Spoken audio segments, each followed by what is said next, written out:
thank you so much for joining me here in Cannes. It's great to see you.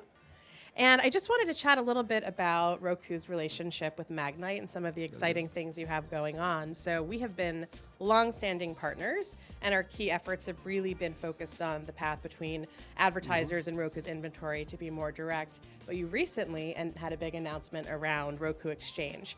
And I would love to hear more about that initiative and how it builds on some of the things that we've been doing together, like SBO and Clearline. Absolutely. Thank you for the invitation. It's exciting to talk about the Roku Exchange. It was something that we announced last week. When the Roku Exchange is effectively the branding of our ad tech stack, where we actually integrate with a multitude of demand partners, both SSPs like yourself, Magnite, and many other DSPs. And the goal for us was to ensure that as we go into a programmatic first world in CTV, we actually work with our partners and integrate our assets, our data assets, our identity assets in such a way where all the signals that are required to make the buying of our media effective on programmatic platforms are consistently provided. So the big capability that we are actually ensuring with Roku Exchange when our media is bought programmatically is an integration from our internal supply side tech stack to all of our demand partners, and ensuring that demand partners have the ability to effectively see the different ways in which our users consume media on the Roku platform, and then the additional optimization that we do on our side to ultimately deliver to advertiser KPIs. So that is what is exciting about the Roku Exchange. The goal for Roku is ultimately to make sure that when you buy media from us, irrespective of how you buy it as an advertiser, it delivers to the results that you're looking for. Yeah, that's great. And I'd like to sort of pivot a little bit into that, which is you have a lot of access to unique viewer data. And so how do you make that data available to buyers so they can reach that, those viewers with better precision while also maintaining control over the information you share in the bid stream? Yeah.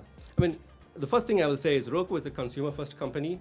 I mean, consumers are top of mind for everything that we do on the platform. And so we're very cautious and conscious about how our data about our consumers are used. We focus on ensuring that data is shared in a privacy-compliant manner. So that is why we have the Roku Exchange, where we can ensure all of the the requirements for a privacy-compliant exchange of data is taken care of. And then we pass that in the bid stream in manners where it's dynamic, it's real time, it is accurate, and has the necessary controls in place for a buyer to ultimately buy, irrespective of how it is transacted. A lot of this we have had when buyers bought our media through an insertion order directly. Now we are making the same set of capabilities available when they buy our media programmatically. That's great. And you've had a number of significant announcements and innovations this year. One of the things you announced was around video ads coming to the home screen. And just curious if you could talk a little bit about what the reception has been to that new format and whether or not you're selling those programmatically, as well as marketers can layer on data to personalize those assets as well. Absolutely. That's an exciting innovation for us, because we own the home screen and we have a large footprint, 80 million plus active accounts globally that use the Roku platform. We believe that the reach, especially video reach that a home screen can offer, is almost unmatchable in the industry. So we have new additional ad formats and ad experiences that are in the home screen that are video first, that is increasingly made available to all kinds of advertisers. One of the ones that we've recently launched, and we are running a beta right now through is video in a marquee unit, which is what you see if you go to the Roku home screen, the big billboard on the right. That now takes video ad units both in a portrait mode and a landscape mode. That will drive substantially better performance for advertisers. So we're really, really excited about this new ad format. We mentioned it we mentioned it and launched it at our last upfronts in May of this year, and the uptake has been great. Like, we have a large number of advertisers, actually interested in it. We have had approximately 10 plus campaigns that went live in June and July, and across both media and entertainment vertical and across all the other brands that we work with. So it's still fairly early days. We are figuring out how to actually further optimize, how to improve performance. Too early to talk about programmatic enablement of it, but we are really excited about the progress we have made. And this is an extremely powerful ad experience that will work for the consumers, but also give brands a lot of advantage on the Roku platform. Yeah, that's very exciting. And I think one of the key topics that we hear this week in Cannes is around AI. Yep. And so would love to hear your perspective in terms of how Roku is going to be utilizing UI to enhance your audience engagement and how it factors into your advertising workflow generally. Yeah, I mean, AI is, we've always worked with machine learning and AI for quite some time. We have an advanced ad tech that we have invested in from the very beginning of our ad business. So in many ways, it is just more of the same, but doing a lot more.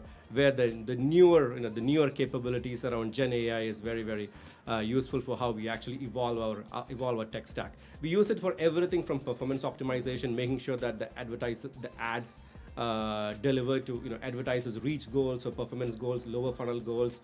We have started to use AI more for creative optimization and ensuring dynamic creatives the creative is dynamically personalized for the end user. And one of the other areas where we increasingly invested in AI, and this is also part of the Roku Exchange capability, is the ability to dynamically personalize the ad load and the ad policies by users. So how many ads does a user see?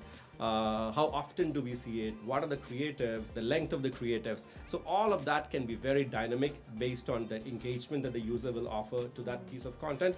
And so we have invested in making our ad policies as dynamic and as personalized as possible. Thank you for that. And I think one final question before we head out, which is, you talk a little bit about how the partnership between Magnite and Roku have evolved over the last 7 years, which is hard to believe, and then a little bit about what's next. Yeah, and Magnite has been a very strong programmatic partner for us from the very beginning of our business, right? Like you said, it's been 7 years, and you've done a lot in those 7 years. You were the first SSP that we started working with, and we have continuously invested both on your side and our side on roadmap innovations, unique ways in which buyers can buy media. And now, for a long time, it was a technology-focused partnership. We've also been working with your demand facilitation teams and your extended teams in supporting, demand diversification and demand generation efforts on our side. So we continue to invest in the relationship. I'm sure it is the same on the Magnite side too. And we feel like, especially with a lot of things that we talked about, Roku Exchange, Gen AI, audience capabilities, all of those are areas that we'll continue to invest together and will help the ecosystem grow over time. Wonderful. I look forward to our continued partnership, and thank you so much for joining me. Thank you for the invitation. Thank you.